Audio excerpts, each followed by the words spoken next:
Okay, back to our problem that we were doing using the kinematics equations for constant angular acceleration. We've got a grinding wheel slowing down from 1,000 RPMs to 0 RPMs in 12 seconds. We're going to assume constant angular acceleration during that time period. And the first thing, and we're supposed to take counterclockwise to be the positive angular direction, just from the point of view that we happen to be looking at the wheel. Find the angular velocity at time t equals 0 in radians per second. So here, we want to find the angular velocity. We're kind of given the angular velocity. It's just we're not given it in the correct units. We're given the angular velocity delta theta over delta t. It's 1,000 revolutions every minute. That's 1,000 RPMs. But we need to change units to radians per second. So we got it in revolutions per minute, and we can do that just by multiplying by 1 in two different ways. 2 pi radians is the same thing as 1 revolution, and I put the revolution in the denominator so that revolution would cancel. And I want to change out the minutes per second, so 1 minute is the same thing as 60 seconds. So I've multiplied by 2 factors of 1 there, and when you cancel out the units, the minutes, and the revolutions, and multiply all the numbers together, you get 104.7 radians per second. So that's the initial angular velocity in SI units. What's the wheel's angular acceleration? Well, we can go to the definition of angular acceleration. The average angular acceleration is delta omega over delta t.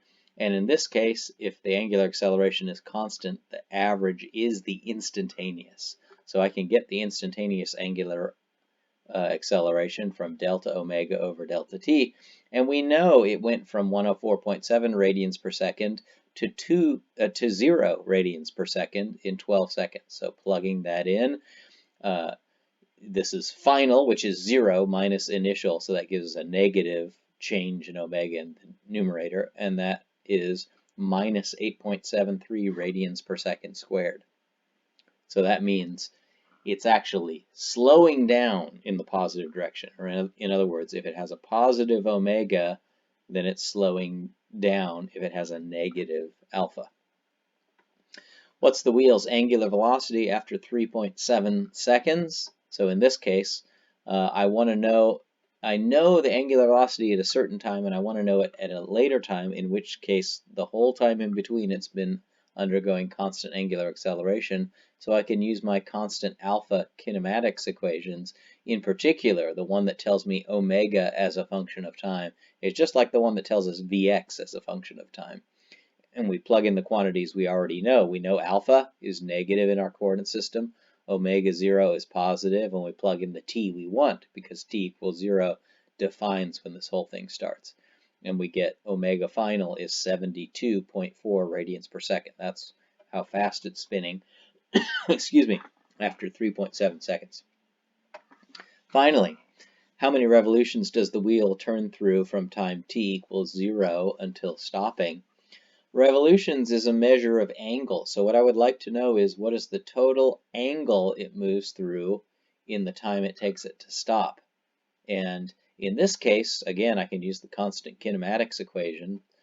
I know it takes 12 seconds to stop, so if I can get theta as a function of time, and here's what our kinematics equation is for theta as a function of time, I'm just going to plug in t equals 12 seconds, and what I want is theta minus theta 0.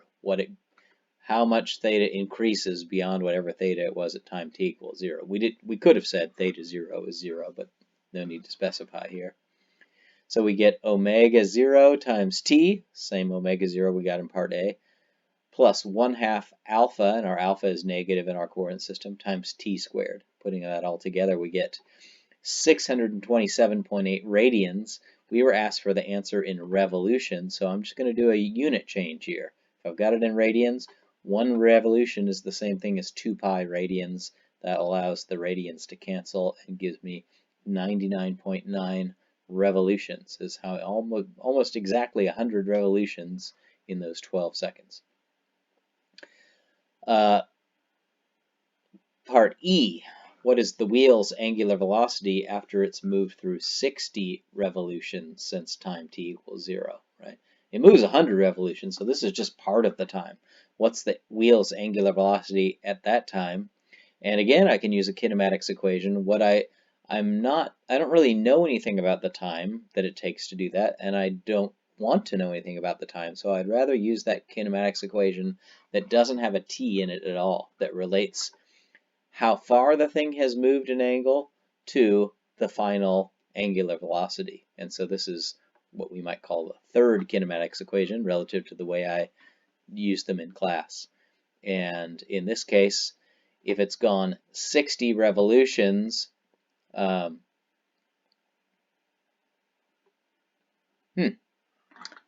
looks like there is a mistake here. I'm assuming it went through 60 radians, but it actually travels through 60 revolutions. So the delta theta, if I want to put everything in SI units, I should have put in delta theta is equal to 60 revolutions times 2 pi radians divided by 1 revolution. And when I do that, that will change this to radians. So it looks like this answer is actually incorrect. In other words, I put in revolutions here, but the units don't match what I'm adding onto it. So I'm assuming this number is incorrect there. This 60 should be replaced by 60 times 2 pi. All right, and that tells us what the omega is at that particular time. All right, let's talk about another case, and this is the first case we'll see, and really the only one we're interested in treating, where an object with a round outside, like a ball or a cylinder or a hoop, anything like that, a can roll along the ground. And we're going to be interested in the case where it's rolling without slipping. Of course, I could take a can and spin it so it slips on the table, and it might be moving along a little bit, but still slipping relative to the table. We're going to be interested in the way you normally ride a bike or drive a car, where the wheels are not slipping relative to the ground. So it's static friction, not kinetic friction, that's important for the way it's moving. And the question we want to address is, if the car, whatever this is moving along with a certain speed, so the axle of the wheel is moving with a speed v axle, what's the relationship between v axle and, if I ride along with the axle, I would see the wheel rotating around the axle with an angular speed omega. So the question is, the wheel axle moves relative to the ground with speed v axle. If we ride along with the axle, we would see the wheel spinning around the axle at a rate omega. The faster v axle is, the faster omega is, if we're assuming it's rolling without slipping. And the question is, what's the relationship between v axle and omega? And we can get that by using the old distance over time trick. V axle is the distance it moves divided by the time it takes. And the distance it moves, well, it doesn't really matter which distance or which time, but I'm going to use the delta t that it takes to go 1 complete revolution. So if I paint a radial strip that's down at time t equals 0, and I wait till that radial painted strip comes back down and is vertical again, then the distance that it has moved is exactly 2 pi r, or 1 circumference, because you can think of this whole circumference of the circle was laid out on this linear region between the two red strips there. And therefore, the distance it goes is 2 pi r, and the time is delta t. Well, let's leave that for a moment and think about how to reinterpret that 2 pi. 2 pi is the same thing as, if we were riding along with the axle, this wheel goes through 1 complete revolution on the way from the initial to the final over there. And so 2 pi is the same thing as the change in the angle of the wheel as it spins around the axle. So I'm going to rewrite that 2 pi just as a delta theta and leave the r there. And then that's the same as r times delta theta over delta t, which is the average omega. And omega and v aren't assumed to be changing here. So the relationship between v axle and omega is just that whatever speed the car is moving at, or the axle is moving along the ground relative to the ground with, that is equal to r times the angular rate of the wheel about the axle.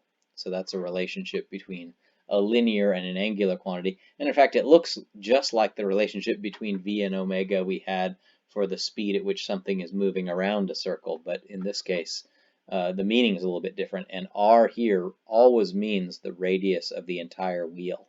It's got to be a disc-shaped wheel or it wouldn't roll. Let's use that now to answer question 2, both parts of it, where we've got a car. We're given the radius of the tires, 30 centimeters, and it begins slowing, so it's already moving to the left at 20 meters per second at time t equals 0, slows from 20 meters per second to rest in 8 seconds while traveling in the plus x direction shown.